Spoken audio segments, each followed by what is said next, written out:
कैसे हैं आप लोग और कैसी चल रही है आपकी बोर्ड एग्जाम की तैयारी। तो भाई आज की इस क्लास के अंदर हम लोग इंग्लिश के मॉडल पेपर को डिस्कस करने वाले हैं। और जैसा कि सभी लोग जानते हैं कि हम इस टाइम मॉडल पेपर को समझ रहे हैं, ऐसे मॉडल पेपर को देख रहे हैं जिससे कि हमारे बोर्ड एग्जाम में सीधा क्वेश्चन पूछे जाएंगे। और कोई भी स्टूडेंट अगर चैनल पर पहली बार विजिट किया है तो चैनल को सब्सक्राइब करके बेल नोटिफिकेशन को ऑन कर लेना, क्योंकि देखिए यहाँ पर हम आपको जितने भी मॉडल पेपर करा रहे हैं ना, इसमें जो भी क्वेश्चन हम आपके इंक्लूड किए हुए हैं वो सारे के सारे क्वेश्चन आपके कहीं ना कहीं रेफरेंस बुक से लिए गए क्वेश्चन हैं, आपके क्वेश्चन बैंक से क्वेश्चन लिए गए हैं, और आपके जो NCERT की बुक होती है वहाँ से ये क्वेश्चन आपके लिए गए हैं। और ऐसे क्वेश्चन हैं जो आपके प्रीवियस ईयर में काफ़ी बार पूछे जा चुके हैं। तो आज की इस वीडियो को पूरा देखना, और पूरा अगर आपने वीडियो को देख लिया तो इंग्लिश का पेपर कैसा आएगा आपके बोर्ड परीक्षा में, इसकी पूरी जानकारी आपको हो जाने वाली है। तो फिर चलिए इस पेपर को पूरा समझेंगे। और पेपर में स्टार्टिंग की कुछ चीज़ें होती हैं, जैसे कि ये पेपर आपको 3 घंटे 15 मिनट के अंदर करना होता है। 70 नंबर का ये हमारा पूरा पेपर होता है और ये कुछ बेसिक जानकारी होती है और इसको आप पढ़ लेना, जो यहाँ पर और चीज़ें दे रखी हैं, ठीक है, स्क्रीनशॉट वगैरह ले लेना। अब चलिए हम जो मोस्ट इंपॉर्टेंट चीज़ समझने वाले हैं वो है हमारे इंग्लिश पेपर में पूछे जाने वाले क्वेश्चन। तो यहाँ पर देखिए सबसे पहले आपके पेपर में जो क्वेश्चन आते हैं वो 2 तरीके से आते हैं।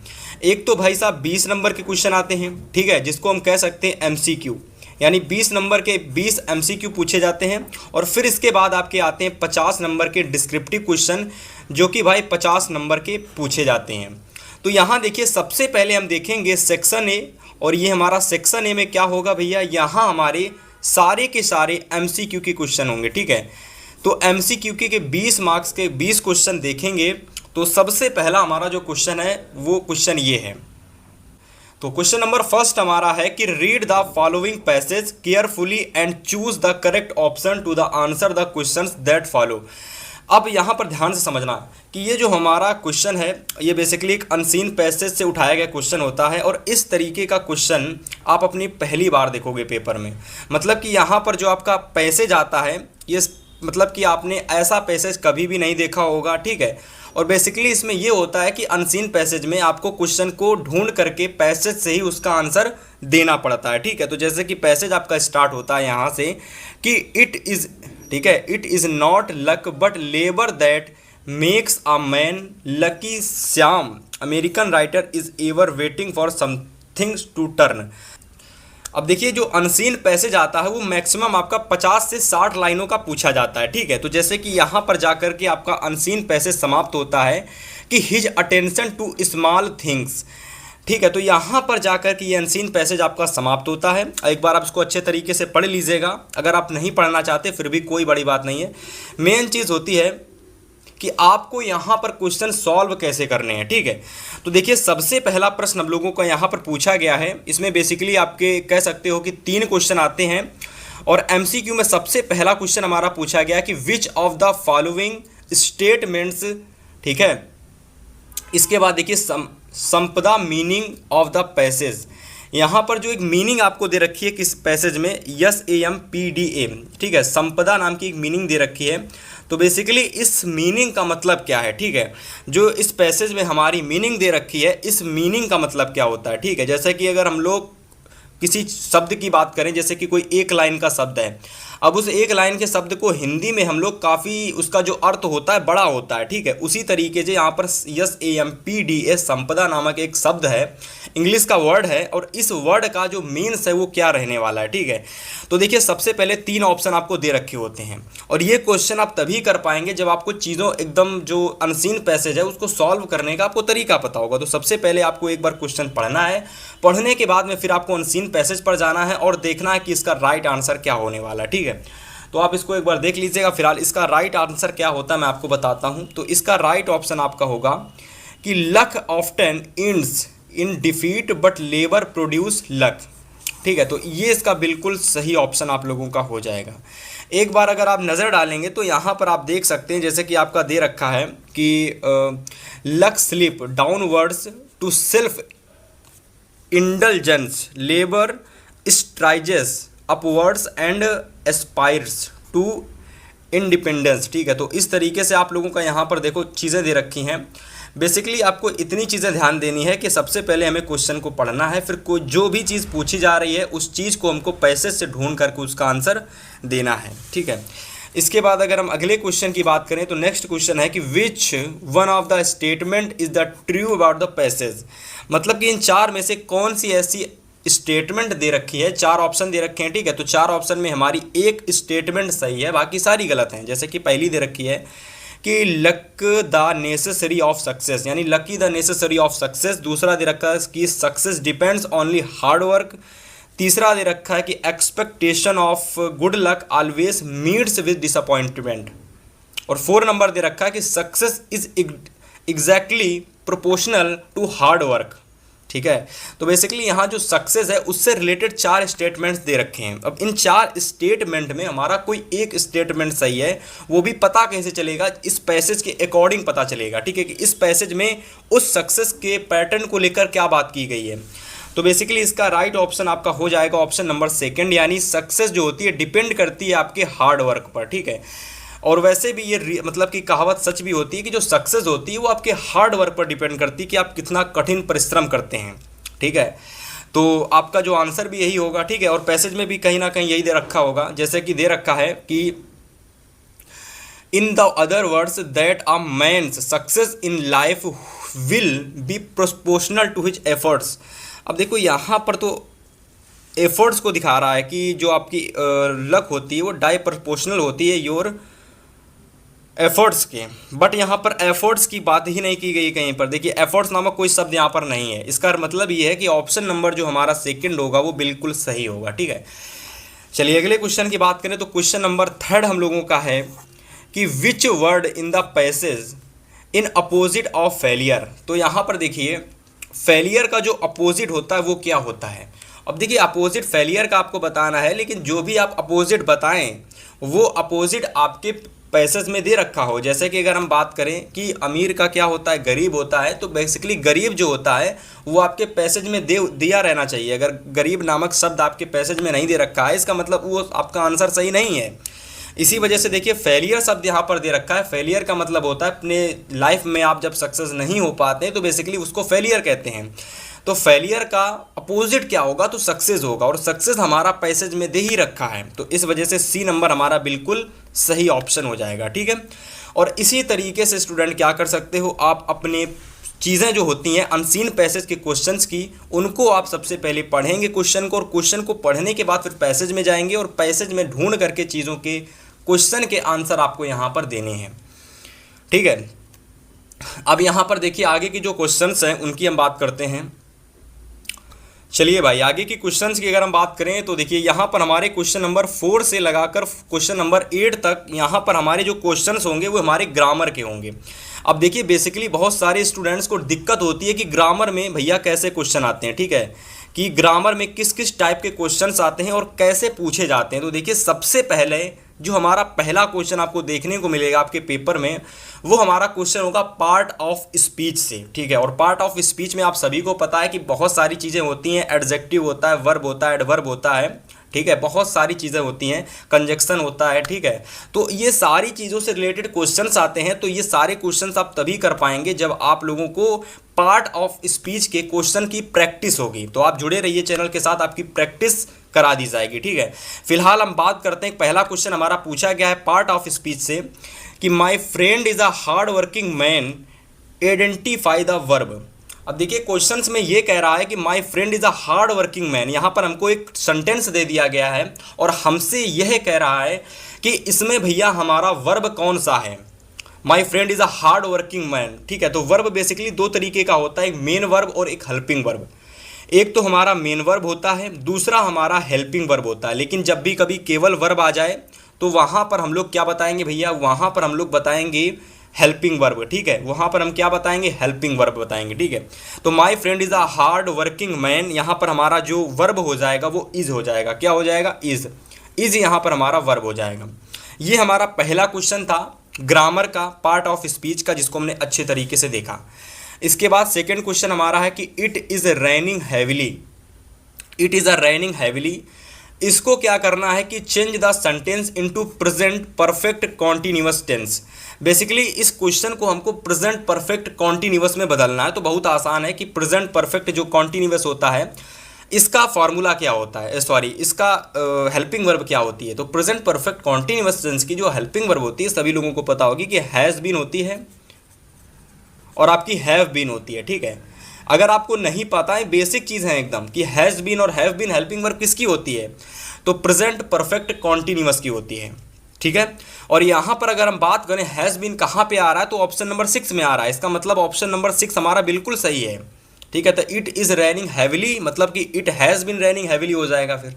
ठीक है, बाकी हेल्पिंग वर्ब आपके मतलब अदर वर्ड जो ऑब्जेक्ट है वो भी हमारा समान रहेगा, और जो रेनिंग में आईएनजी यहाँ पर भी लगेगी और वहाँ पर भी लगेगी, क्योंकि ये भी हमारा कॉन्टिन्यूअस है और ये भी हमारा कॉन्टिन्यूअस है। ठीक है, चलिए अगले क्वेश्चन की बात करें। क्वेश्चन नंबर 6 हमसे कह रहा है कि rearrange the following word cluster to make a meaningful. अब देखो ये क्वेश्चन तो सेंटेंस से पूछा जाता है, जिसमें बेसिकली एक क्वेश्चन दे दिया जाता है और आपसे कहता है कि भैया इस क्वेश्चन को, इस पर्टिकुलर क्वेश्चन को आप इस फॉर्मेट में बदलिएगा।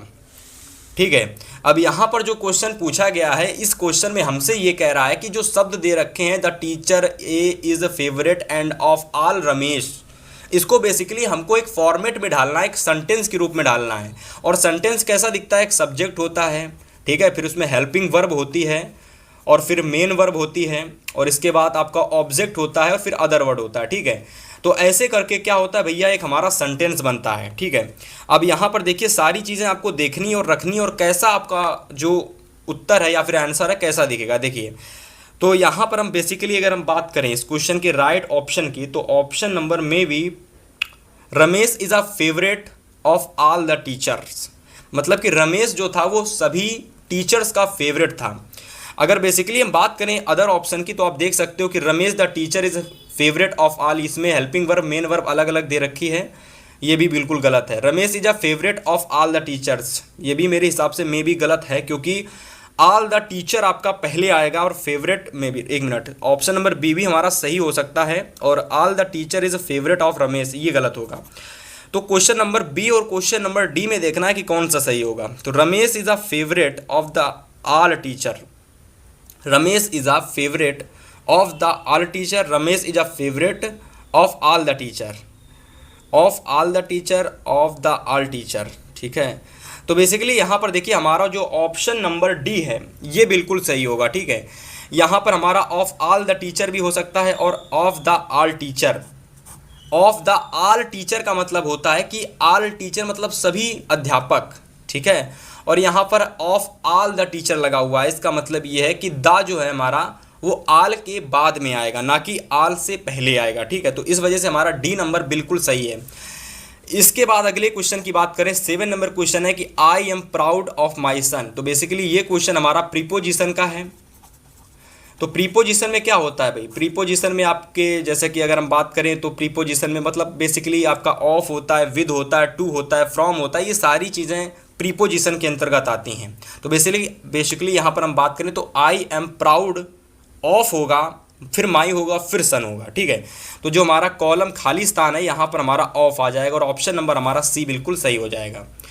चलिए अगले क्वेश्चन की बात करें 8 नंबर की, which of the following word is miss spelled. तो यहाँ पर 4 मीनिंग दे रखी हैं और इसमें से हमारी गलत मीनिंग कौन सी है आपको वो बतानी है। ठीक है, पहली दे रखी है मिलिट्री, मिलिटरी MILITARY, दूसरी दे रखी है टेम्पररी, तीसरी दे रखी ऑर्डिनरी और चौथी दे रखी सेंचुरी। तो बेसिकली अगर मैं बात करूं तो पहली मीनिंग जो दे रखी है मिलिट्री, ये मीनिंग गलत है। आपकी सही मीनिंग क्या होती है आप हमें कमेंट करके बताएंगे कि भैया मिलिट्री की मीनिंग ये सही होती है। फिलहाल ऑप्शन मैंने बता दिया कि ऑप्शन नंबर फर्स्ट आपका यही सही रहने वाला, बाकी सभी मीनिंग सही हैं। ये जो हमारी मिलिट्री की मीनिंग दे रखी थी ये हमारी गलत थी और यही हमारा बिल्कुल सही ऑप्शन होगा, क्योंकि क्वेश्चन हमसे कह रहा था कि ऐसी मीनिंग बताइए जो कि मिस स्पेल्ड है, यानी ऐसी मीनिंग बताइए जो गलत दे रखी है। तो उसकी मीनिंग मिलिट्री की जो मीनिंग है वो गलत है इसमें। ठीक है, चलिए आगे के क्वेश्चंस देखते हैं। तो अब देखिए यहाँ से अगर हम बात करें तो नए क्वेश्चन से स्टार्ट होते हैं, यानी कि MCQ के ही हैं लेकिन अगले टाइप के हैं। तो क्वेश्चन नंबर 9 हमारा दे रखा है कि read the passage given below, choose the correct option to answer the questions that follow. अब माय डियर, यहाँ पर आप एक बात समझने की कोशिश करना, ये जो हमारा क्वेश्चन होता है ना, बेसिकली ये प्रोज का एक पैसेज होता है। जो आपके लेसन होते हैं ना प्रोज के, उस लेसन में से कोई एक पैसेज आपको उठा लिया जाता है और आपके पेपर में रख दिया जाता है और उससे रिलेटेड दो प्रश्न पूछे जाते हैं। ठीक है, तो आप इस पैसेज को एक बार पढ़ के बताइए कि किस चैप्टर से लिया गया है। आप जरा पढ़ के बताएंगे कि किस चैप्टर से लिया गया है, फिर मैं आपको बताऊंगा ये किस चैप्टर से लिया गया है। ठीक है, तो ये भैया आपके चैप्टर नंबर 1 से लिया गया है। लेंचो के जो आपका चैप्टर होता है, लेंचो नामक पहला चैप्टर इंग्लिश का, तो उस चैप्टर से ही आपका स्टैंजा यानी पैसेज आपका उठाया गया है और इसको एक बार अच्छे से पढ़ लेना। फिलहाल क्वेश्चन की बात करें तो पहला 9 नंबर क्वेश्चन है कि the town was from the वाली विलेज, मतलब कि जो उसका टाउन था, मतलब टाउन से उसका जो वैली थी, मतलब जहाँ लेंचो रहता था, टाउन से उसका घर कितने किलोमीटर या फिर कितने मील्स दूर था। तो भैया इसका बिल्कुल सही ऑप्शन हो जाएगा आप लोगों का ऑप्शन नंबर, बताइए कौन सा सही होगा। 10 मील्स की, 5 मील्स की, 6 मील्स की, वेरी नियर की, बहुत पास में था। तो 6 मील्स बिल्कुल सही ऑप्शन हो जाएगा, यानी 6 मील्स टाउन से वैली का घर दूर था। ठीक है, वाली मतलब जहाँ पर लेंचो रहता था। चलिए अगले क्वेश्चन नंबर 10 है कि the fare of the bus was on way. इसका राइट ऑप्शन आपका मे भी हो जाएगा ऑप्शन नंबर 30 पैसे, 20 पैसे, 40 पैसे। बताइए इसका राइट ऑप्शन, ऑप्शन नंबर 10 का हम लोग कमेंट करके बताएंगे कि the fare of the bus was on way. तो ये एक ऑप्शन ही मेरे हिसाब से गलत दे रखा है क्वेश्चन। आप लोग एक बार कमेंट करके बताएंगे कि इस क्वेश्चन का राइट ऑप्शन क्या रहने वाला है। ठीक है, फिलहाल अगले क्वेश्चन की हम बात करें तो क्वेश्चन अगला हमारा है, अब यहाँ से देखिए क्वेश्चन नंबर 11 से हमारे जो पूछे जाते हैं वो हमारे क्वेश्चन होते हैं बेसिकली प्रोज के पर क्वेश्चन होते हैं लेसन से। प्रोज के लेसन से क्वेश्चन कैसे आते हैं मैं आपको देखिए ध्यान से बताता हूँ, समझिएगा। तो सबसे पहला क्वेश्चन आप लोगों का है कि वेयर वाज लेंचो हाउस सिट्यूटेड। तो लेंचो का जो घर था वो कहाँ पर, सिट्यूटेड का मतलब होता है कहाँ पर स्थित था। ठीक है, तो लेंचो का जो घर था टॉप ऑफ अ हिल था। जो वाली होती है, वाली का मतलब होता है कि पहाड़ के सबसे ऊपरी हिस्से को वैली बोलते हैं। तो टॉप ऑफ अ हिल मतलब कि जो लेंचो का जो घर था पहाड़ों के बिल्कुल ऊपरी तट पर था, टॉप ऑफ अ हिल। ठीक है, तो इस तरीके से ऑप्शन नंबर बी हमारा बिल्कुल सही आपका हो जाएगा। ठीक है, ऑप्शन नंबर 11 का B number, bottom of a hill, एक minute, bottom of a hill ये सही होगा, बॉटम ऑफ अ हिल, क्योंकि उसका जो मकान था वो बॉटम ऑफ अ हिल मतलब कि हिल से नीचे था। ठीक है, ये वाला बिल्कुल सही ऑप्शन आपका होगा। इसके बाद अगर हम बात करें क्वेश्चन नंबर 12 की, तो why does Annie want to keep our diary. जो डायरी थी, मतलब सॉरी, जो एनी थी, एनी अपनी डायरी क्यों लिखती थी? तो एनी अपनी डायरी इसलिए लिखती थी क्योंकि उसका कोई भी क्लोज फ्रेंड नहीं था। ठीक है, तो ऑप्शन नंबर फर्स्ट बिल्कुल सही हो जाएगा। चलिए अगले क्वेश्चन की बात करें। क्वेश्चन नंबर 13 कह रहा है कि ऑन द कह रहा है कि on the podium was first warm in a second deputy president. ठीक है, तो इसका राइट आंसर क्या होगा? तो चार ऑप्शन आपके दे रखे हैं, Nelson Mandela, mister De Klerk, जे नानाई, ठीक है, थाबो मेबिकी। तो बेसिकली इसका राइट ऑप्शन क्या रहने वाला है? तो ऑप्शन नंबर 13 का जो हमारा डी नंबर क्वेश्चन है ये बिल्कुल सही ऑप्शन होगा आपका। ठीक है, इसको आप लोग देख लीजिए एक बार। चलिए यहाँ तक आपने क्वेश्चन देखे प्रोज के। ठीक है, तो प्रोज के बेसिकली 3 क्वेश्चन आते हैं जो कि लेसन से पूछे जाते हैं और इसके बाद पोइट्री का एक स्टैंजा आता है जैसा कि आपको यहाँ दिख रहा है। ठीक है, पोइट्री के स्टैंजा से देख सकते हो कैसे क्वेश्चन आते हैं। फिलहाल एक बार इस स्टैंजा को आप लोग देख लेना, मैं बताने वाला हूँ कि इस स्टैंजा को लिखा किसने था। तो देखिए पहला क्वेश्चन आप लोगों का है 14 नंबर कि हु कंपोज्ड द लाइन, मतलब कि इन लाइन को किसने कंपोज किया था?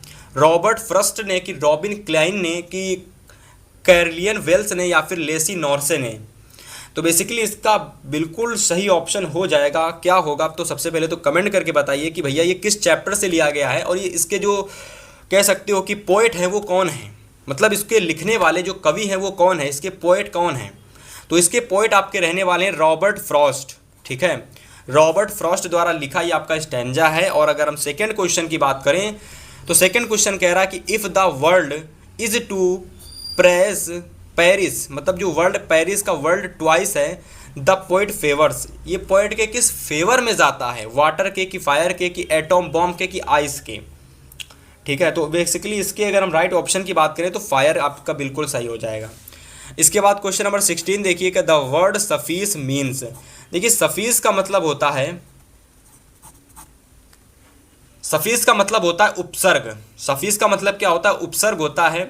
और अगर हम लीस की बात करें, लिस्ट की बात करें तो प्रत्यय होता है। ठीक है, तो सफीस यानी उपसर्ग, उपसर्ग का अपोजिट क्या होता है? प्रत्यय होता है। ठीक है, तो बेसिकली सफीस मीन्स, इसका मतलब क्या होगा? देखिए सफीस मीन्स पूछ रहा है, अपोजिट नहीं पूछ रहा है। ठीक है, एक बात समझना, सफीस का मतलब होता है मेरे हिसाब से प्रत्यय होता है, क्योंकि सफीस का मतलब होता है प्रत्यय जो कि लास्ट में जुड़ता है, और सफीस का मतलब यहाँ पर मीन्स हो जाएगा लेस यानी लेस्ट। ठीक है, तो ऑप्शन नंबर हमारा अगर 16 की बात करें तो यहाँ पर टू बी इनफ, लेस या फिर लेस्ट या फिर more than need, to be enough suffice. ठीक है, एक मिनट, क्वेश्चन नंबर 16 का राइट आंसर क्या होगा? सफीस मतलब क्या होता है?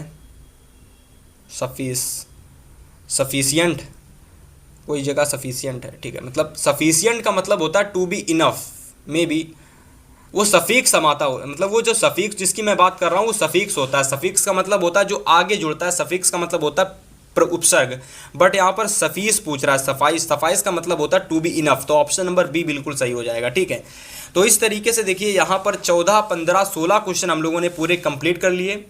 अब यहाँ से हमारे क्वेश्चन नंबर 16 से लेकर 20 तक जो आपको क्वेश्चन देखने को मिलेंगे आपके पेपर में, वो बेसिकली हमारे सप्लीमेंट्री के क्वेश्चन होंगे। किसके होंगे? सप्लीमेंट्री के।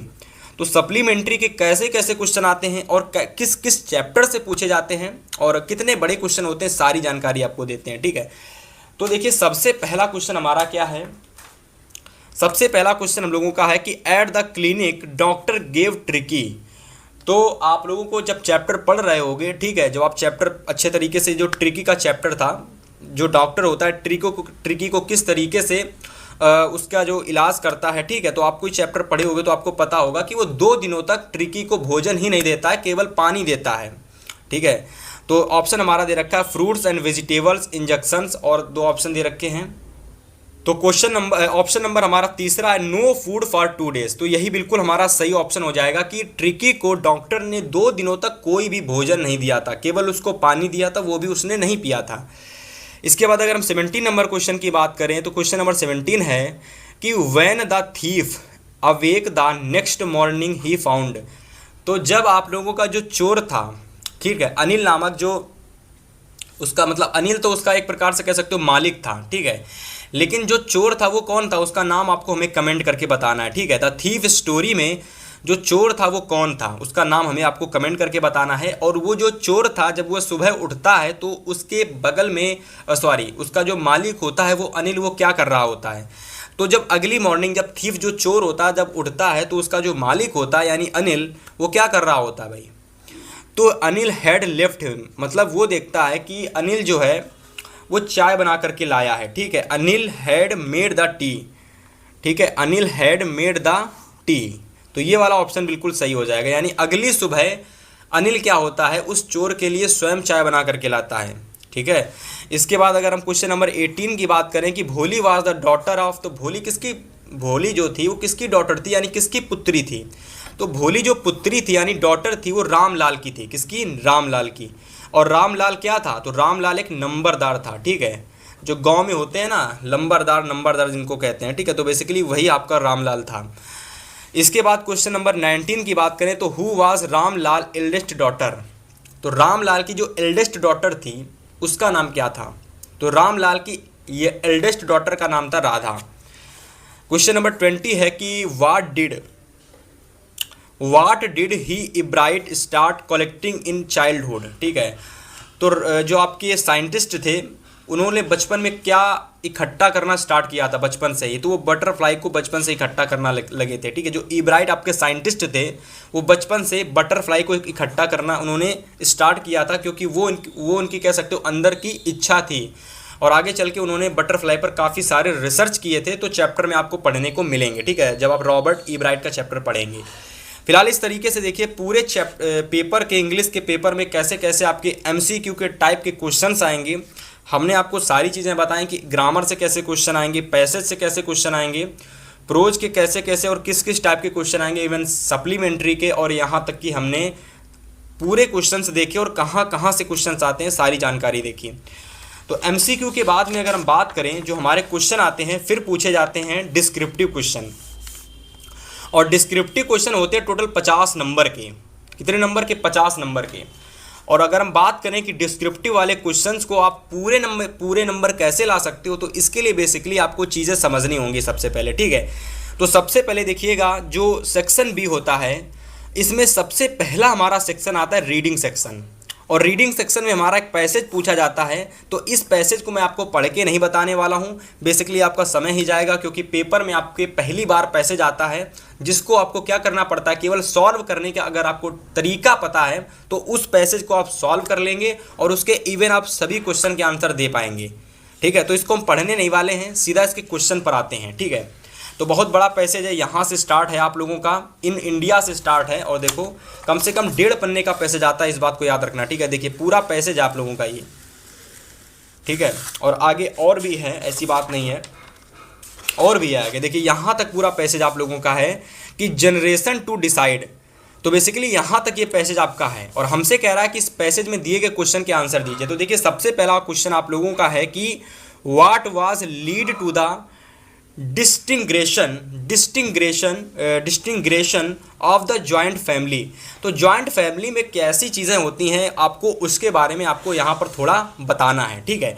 तो ये चीज़ें आप कब बता पाएंगे, जब आप इस क्वेश्चन को पढ़ेंगे और पढ़ने के बाद में इसके कुछ जो शब्द होते हैं, जैसे कि डिस्टिंग्रेशन जो शब्द है, ठीक है, जॉइंट फैमिली जो शब्द है, इन शब्द को जब आप इसमें ढूंढोगे इस पैसेज में, तब जा करके चीज़ें आपको पता चलेंगी। जैसे कि जॉइंट फैमिली यहाँ पर दे रखा है, ठीक है।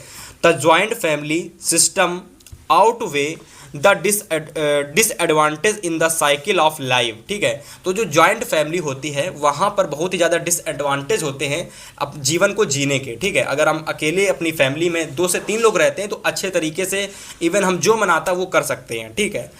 तो बेसिकली आपको सबसे पहले पैसेज के क्वेश्चन को पढ़ना है, क्वेश्चन के कुछ वर्ड होते हैं उनको ढूंढना है, और जब आपको वर्ड मिल जाए तो उन वर्ड को ढूंढना है पैसेज में और वहाँ से उस क्वेश्चन का आंसर आपको देना है, ठीक है। ऐसे ही क्वेश्चन नंबर 2 और 3 है, और इसमें एक ऐसा क्वेश्चन आता है लास्ट वाला जिसमें कि आपसे कुछ इस तरीके से पूछ लिया जाता है कि pick out of the words from the passage which means the same as.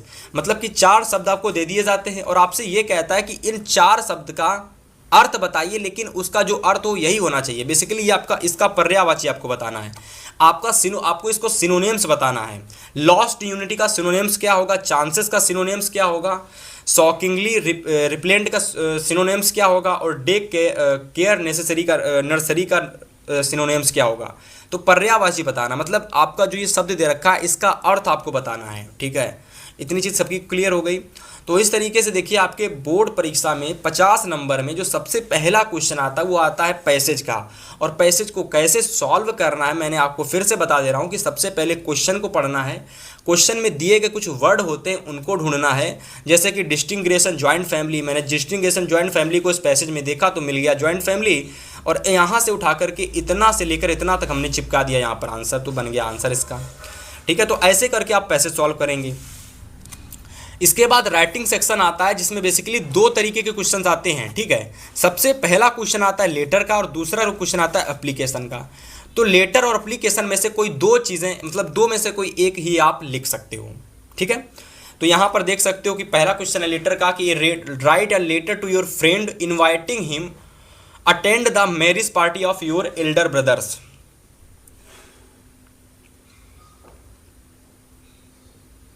Basically आपको एक लेटर लिखना है अपने फ्रेंड को और उसको ये बताना है कि मेरे बड़े भाई की शादी है जिसमें तुमको मैं निमंत्रित करता हूँ, तुम आओ मेरे यहाँ। अगर आपको ये नहीं आता तो भैया ये लिखो कि write an application to the principal requesting him to make a regular arrangement of a evening games, ठीक है। और जिन लोगों को एप्लीकेशन में पूरे नंबर लाने हैं, 4 में 4 नंबर, ठीक है। मैं कहूँगा कि आप एप्लीकेशन पर थोड़ा ज़्यादा ध्यान दो, एप्लीकेशन आसान होती है और पूरे नंबर इसमें मिलने के चांसेस ज़्यादा रहते हैं। तो अगर आप एप्लीकेशन को तैयार करना चाहते हो तो लिंक मैंने डिस्क्रिप्शन में दे दिया गया है, मैंने दे दिया है, आपको चेक कर लेना। एप्लीकेशन आपका पूरा टॉपिक क्लियर हो जाएगा, ठीक है। ऑलरेडी मैंने इसको पढ़ा रखा है। इसके बाद अगर हम तीसरे क्वेश्चन की बात करें कि right and paragraph on my favourite book in about 80 words basis of the given hint given below. तो ये 6 नंबर का हमारा क्या पूछा गया, तो बेसिकली मैं आपको बता दूं, आपके बोर्ड परीक्षा में आता है डिस्क्रिप्टिव पैराग्राफ, डिस्क्रिप्टिव पैराग्राफ, ठीक है, बेसिकली जिसको हम पहले क्या कहते थे, एसे कहा करते थे, ठीक है, बट वो एसे अब बदल करके डिस्क्रिप्टिव पैराग्राफ बन गया है, क्योंकि सारा का सारा जो सिलेबस है वो सीबीएसई के अकॉर्डिंग बन चुका है। और सीबीएसई में बहुत समय पहले से डिस्क्रिप्टिव पैराग्राफ, आर्टिकल और आपका रिपोर्ट राइटिंग पूछी जाती थी, लेकिन हिंदी मीडियम में ही केवल ऐसे आता था, जिसको बदल करके सीबीएसई के अकॉर्डिंग कर दिया गया है, ठीक है। तो ये क्वेश्चन वहीं से आया है कि write a paragraph on my favourite book, मतलब फेवरेट बुक पर आपको एक डिस्क्रिप्टिव पैराग्राफ लिखना है 80 से 100 वर्ड के बीच में, ठीक है, 80 से 100 वर्ड्स के बीच में लिखना है, ठीक है। तो इसके कुछ हिंट भी होते हैं, जैसे कि मैं आपको दिखाऊं, तो जैसे इन हिंट के अकॉर्डिंग आप अपने डिस्क्रिप्टिव पैराग्राफ लिखेंगे, जैसे कि name of the book and the author, theme of the book, its language and style, reason of liking it, conclusion. तो बेसिकली ऐसे जो होता था पहले आता था, लेकिन ऐसे को हटा करके 3 चीज़ें जुड़ी हैं। पहली तो आपकी डिस्क्रिप्टिव पैराग्राफ है, दूसरी आपकी रिपोर्ट राइटिंग है, ठीक है, रिपोर्ट राइटिंग, और तीसरी आपका आर्टिकल है, आर्टिकल राइटिंग, ठीक है। तो बेसिकली जो सबसे ज़्यादा ज़रूरी है वो आपका डिस्क्रिप्टिव पैराग्राफ है, क्योंकि डिस्क्रिप्टिव पैराग्राफ सेम ऐसे की तरह होता है और इसको तैयार करना भी बहुत आसान है। तो माय फेवरेट बुक पर ये 5 लाइनें आपको लिखनी हैं, ठीक है। और अगर आपको ये नहीं करना है भैया, तो बेसिकली आप आर्टिकल कर सकते हो। तो देखो दे रखा है कि write an article on the a visit to a zoo, मतलब आपको जू यानी जो चिड़ियाघर होता है इसके ऊपर आपको 80 से 100 वर्ड के बीच में आर्टिकल लिखना है। और आर्टिकल में ये 4 लाइनें आपको लिखनी है कि what is zoo, place of the zoo, scene at zoo, conclusion. तो ये 4 लाइनें आपको लिखनी है। और इस तरीके से जो आप लोगों का यहाँ पर राइटिंग सेक्शन है वो समाप्त हो जाता है। बेसिकली राइटिंग सेक्शन आता है टोटल 10 नंबर का, 4 नंबर का लेटर एप्लीकेशन और 10 नंबर का descriptive paragraph, article, report writing. तो टोटल 10 नंबर का आता है और इसको आप अच्छे तरीके से एकदम देख लीजिएगा। चलिए इसके बाद स्टूडेंट ग्रामर की अगर मैं बात करूं तो ग्रामर में भैया टोटल 4 क्वेश्चन आते हैं। स्टार्टिंग के 3 क्वेश्चन देखो, सबसे पहले स्टार्टिंग के 3 क्वेश्चन। तो सबसे पहला क्वेश्चन आप लोगों का ए नंबर क्वेश्चन है, एक मिनट, A number question, B number question, C number question और डी नंबर। तो ए नंबर क्वेश्चन है कि she said to me I am going to see your sick mother just now. देखो बेसिकली पहला question हमारा जो पूछा गया है ये डायरेक्ट एंड इनडायरेक्ट का है, ठीक है। तो यहाँ पर डायरेक्ट हमारा दे रखा है she said to me, comma inverted comma start, I am going to your sick mother just now, comma inverted comma close, ठीक है। तो बेसिकली जब सिंपल सेंटेंस होता है तो भैया कॉमा इन्वर्टेड कॉमा की जगह हमारा आप सभी को पता है दैट आता है और वेदर आता है। तो हमने दैट लगा दिया कॉमा इन्वर्टेड कॉमा की जगह। बाकी जो हमारा प्रेजेंट कॉन्टिन्यूअस टेंस था उसको हमको पास्ट कॉन्टिन्यूअस टेंस में हमने परिवर्तित कर दिया। ये हमारा डायरेक्ट से इनडायरेक्ट बन गया। तो डायरेक्ट इनडायरेक्ट का एक क्वेश्चन आता है भैया, 2 नंबर का आपको पूछा जाता है। इसके बाद दूसरा क्वेश्चन आता है एक्टिव वॉइस और पैसिव वॉइस का, ठीक है। तो एक्टिव वॉइस और पैसिव वॉइस में 2 नंबर का क्वेश्चन आता है। तो देखिए क्वेश्चन दे रखा है कि Sheila is writing an application for leave. अब इसको पैसिव बनाओगे तो उल्टा कर दोगे, सब्जेक्ट को ऑब्जेक्ट बना दोगे। तो an application is being written for a leave by Sheila, ये प्रेजेंट कॉन्टिन्यूअस में था, इसको हम लोग प्रेजेंट कॉन्टिन्यूअस में ही बदलेंगे। लेकिन आपका कॉन्टिन्यूअस में जब पैसिव बनता है तो बीइंग आ जाता है इज के बाद में, ठीक है। और जो हमारी वर्ब होती है वो थर्ड फॉर्म में आ जाती है और बाकी जो हमारा सब्जेक्ट होता है बाय लग के आपका सब्जेक्ट बन जाता है, ठीक है। तो इस तरीके से आपका जो पैसिव बन जाता है वो बनता है an application is being written for leave by Sheila, ठीक है। इस तरीके से देखिए एक और क्वेश्चन आता है डी नंबर की पंचुएशन। देखिए पंचुएशन में क्या होता है, ठीक है, पंचुएशन। तो पंचुएशन में क्या होता है कि एक क्वेश्चन दे रखा होता है जो कि गलत होता है, मतलब कि कह सकते हो कि अधूरा होता है, ठीक है, जिसको हमको पूरा करना रहता है। जैसे यहाँ क्वेश्चन दे रखा था कि he said to me will you lend me your book for a week. अब ये क्वेश्चन अधूरा है, इसको पूरा करेंगे तो भैया कॉमा इन्वर्टेड कॉमा स्टार्ट होगा विल से और ख़त्म होगा वीक से। तो ये हमारा सिंपल था, ये बदल करके कुछ इस तरीके से दिखेगा, ये हमारा पंचुएशन हो गया यहाँ पर, ठीक है। अब यहाँ पर अगर हम क्वेश्चन नंबर आगे की बात करें तो क्वेश्चन नंबर आगे हमारा डी नंबर है कि ट्रांसलेट द फॉलोइंग इंग्लिश, मतलब कि ट्रांसलेट करना है हिंदी से इंग्लिश में, ठीक है। तो देखते हैं कैसी ट्रांसलेशन आपका बोर्ड परीक्षा में पूछा जाता है। तो यहाँ पर अगर आप अपनी नज़र डालेंगे तो भैया ये देखिए 4 लाइनों का यहाँ पर आपका क्या आता है, ट्रांसलेशन आता है। केवल 4 लाइनें आती हैं बस, और ये प्रेजेंट से लगा करके फ्यूचर के बीच में ही होती हैं। मतलब अगर आप प्रेजेंट से लगा करके फ्यूचर तक की सेंटेंस को अच्छे तरीके से कवर कर लेते हैं ना, तो भैया इसको आप आसानी से कवर कर लेंगे। देखिए क्वेश्चन दे रखा है ट्रांसलेशन का कि इलाहाबाद एक प्राचीन नगर है। इलाहाबाद इज अ एंशिएंट, ठीक है, प्राचीन नगर है, ठीक है। इसका एक गौरवशाली इतिहास है, गंगा और यमुना नदी यहाँ मिलती हैं, और लास्ट है कि यहाँ शिक्षा का केंद्र है। और अगर आप इस 4 लाइनों को बना देंगे तो आपको टोटल 4 नंबर मिल जाएंगे, ठीक है। तो सबसे मेरे हिसाब से आसान और सबसे ज़्यादा नंबर का ये टॉपिक आप लोगों का है ट्रांसलेशन, ठीक है। बहुत 4 छोटे छोटे सेंटेंस आते हैं, 4, जिनको करने के बाद आपके 4 नंबर बिल्कुल पक्के हो जाते हैं, ठीक है। चलिए यहाँ तक आपका पूरा ग्रामर समाप्त। और फिर यहाँ से आपकी स्टार्ट होती है लिटरेचर। बेसिकली लिटरेचर में 2 टाइप के क्वेश्चंस आते हैं, शॉर्ट क्वेश्चंस और लॉन्ग क्वेश्चन, ठीक है।